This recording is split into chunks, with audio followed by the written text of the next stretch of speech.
Playing a little chip and run or a soft little punch shot is a very useful shot to have in your bag when you're out playing. A lot of people don't use this shot enough, where we take a club more or maybe 2 clubs more and try to control the shot, control the power. It's quite a fun thing to practice if you just take maybe a 7-iron to the range and you've got your various distance markers, you know, sort of 50, maybe 75, 100, 150, and if you can hit your 7-iron around the 150 mark, you can practice to that.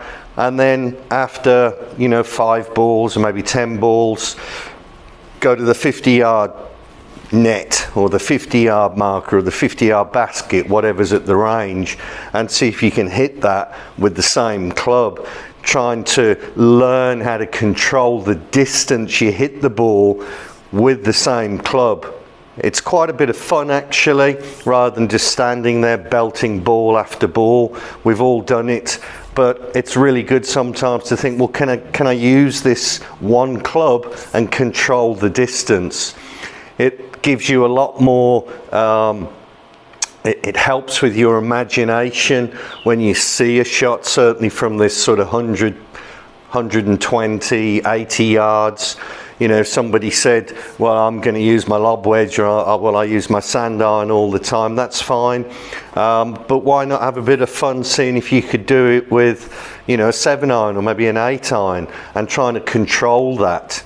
It's really just effectively a long chip.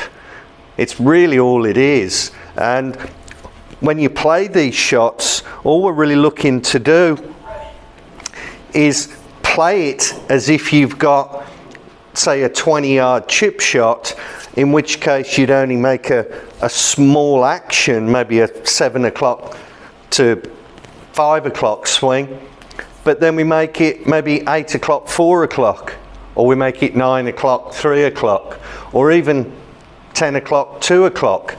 It's trying to have not so much a robotic, well, I've got to go to this hour and I've got to go to that hour, but normally what you do on the backswing, you'd want to try and mirror that through into your follow through.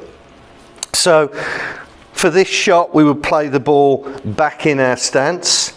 Any small shot, basically you would play the ball back towards the trail foot, and you can practice this. It affects the flight.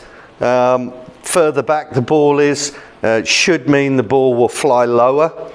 But remember, when we play the ball back in the stance, it means that we're going to actually hit the ball a little bit earlier in the arc of the swing, which means it has a tendency to hit the ball to the right.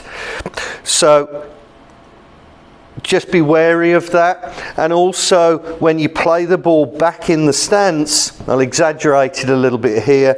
If we play the ball back in the stance, what a lot of people do is that they will have the club like so, and then they'll grip it. But if I stand normally now, you'll see that the club face is closed, and that makes it go in a little bit hot, prevents the backspin. Remember, a fade is more backspin, and a draw or a hook is a hotter landing ball when it hits the green. So it's going to have more than likely not stop very quickly.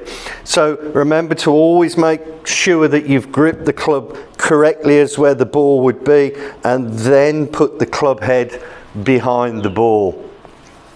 So we'll do one more. So here, I'm not keeping really much of my weight on my left side, a little bit, maybe 60%. The key here is I'm going to play the ball back in the stance. So it's back quite near, just inside my trail foot. Little bit of weight on the left side, and it's more of a allowing the club just to drop back to where it was. So again, we've got what, 110 yards. Back, drop, and just let it bounce short. With that type of shot, obviously if there's a bunker short of the green, you can't play that shot. You've got to go with your wedge. But that type of thing out on the range is good, and it's another little shot to have in your arsenal when you're out there playing. So anyway, there's just a quick one. Hopefully that'll give you a little bit of help, a little bit of fun on the range. As ever, please subscribe, and until next time, thanks very much for watching.